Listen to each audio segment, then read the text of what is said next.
Assalamualaikum warahmatullahi wabarakatuh. Perkenalkan, nama saya Rahmanita Eza Putri Wiyandari. Saya merupakan mahasiswi UPN Veteran Jawa Timur, program studi akuntansi semester 4. Di sini saya memilih technical track. Pertanyaan yang akan saya bahas di sini berasal dari pertanyaan pada technical track.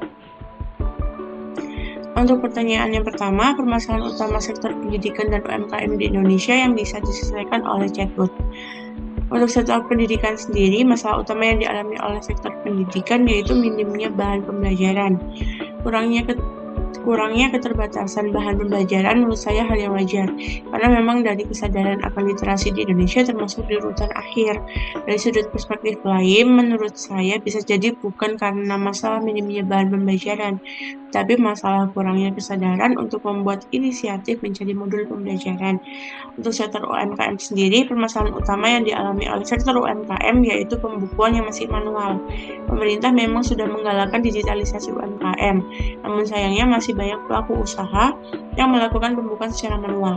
Cara lama ini tidak lagi efisien karena dapat meningkatkan risiko human error yang meliputi kesalahan input jumlah transaksi atau kehilangan seluruh data penjualan. Oleh karenanya, penting bagi pelaku usaha untuk mengatasi masalah UMKM ini dengan cara yang lebih praktis, misalnya dengan beralih menggunakan pembukaan otomatis atau sistem pembayaran online yang terintegrasi. Untuk pertanyaan yang kedua, jelaskan ide chatbot yang akan kamu kembangkan untuk menyelesaikan permasalahan tersebut.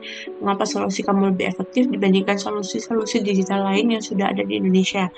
Untuk sektor pendidikan ini digunakan untuk memberikan file yang berisi bahan ajar atau materi pembelajaran dari jenjang SD sampai dengan SMA, baik yang menggunakan kurikulum lama maupun kurikulum baru.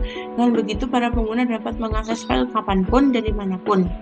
Untuk sektor UMKM sendiri, nantinya chatbot ini digunakan untuk memberikan file yang berisi dashboard, lembar pencatatan transaksi hingga laporan keuangan dalam bentuk file kosongan dan belum ada nominal sama sekali. Dalam file tersebut nantinya berupa Microsoft Excel yang telah terotomatisasi dengan rumus-rumus yang nantinya diharapkan dapat mempermudah pengguna khususnya pelaku UMKM untuk mencatat transaksi-transaksi yang terjadi di UMKM. Pengguna tidak perlu khawatir tidak dapat menggunakan file tersebut karena kami nantinya akan memberikan buku panduan penggunaannya bersama dengan file inti. Dan untuk alasan mengapa solusi saya lebih efektif dibandingkan dengan solusi-solusi digital yang sudah ada di Indonesia, karena saya sudah terjun langsung untuk membantu meringankan permasalahan pelaku UMKM, khususnya yang berkaitan dengan keuangan dan pencatatan. Karena isi dari chatbot kita untuk pelaku UMKM sudah saya uji cobakan pada salah satu UMKM di Surabaya yang sudah terkenal dan telah tembus ke kancah internasional. Dan untuk bidang pendidikan sudah saya uji cobakan kepada orang tua saya, walaupun hanya dari gambaran-gambaran seperti gambar pada slide selanjutnya, beliau dengan mudahnya memahami alur chatbot yang saya buat. Dan saya memilih akses melalui Google Drive yang hampir semua orang telah mengetahui cara penggunaannya pun semakin mempermudah saya untuk mengembangkan chatbot tersebut. Dari situ saya bisa melihat bahwa solusi saya sudah tepat, sangat efektif, dan sangat mudah digunakan. Pada saat selanjutnya nanti, para pengguna diharapkan dapat mendapatkan gambaran bagaimana cara kerja chatbot yang telah saya kembangkan. Nah, di sini merupakan tampilan awal Esquire Bot atau chatbot yang sudah saya kembangkan. Di sini merupakan tampilan akhir Esquire Bot. Untuk pertanyaan yang ketiga yaitu bagaimana strategi kamu untuk memastikan solusi chatbot yang dibuat dapat digunakan oleh pihak yang berkepentingan sebanyak mungkin supaya lebih banyak yang terbantu.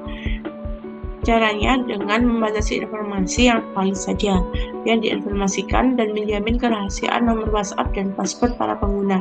Dengan begitu, pengguna merasa privasinya lebih terjamin dan dapat mengakses chatbot ini dengan aman, tenang, dan dimanapun. Terima kasih. Sampai di sini. Assalamualaikum warahmatullahi wabarakatuh.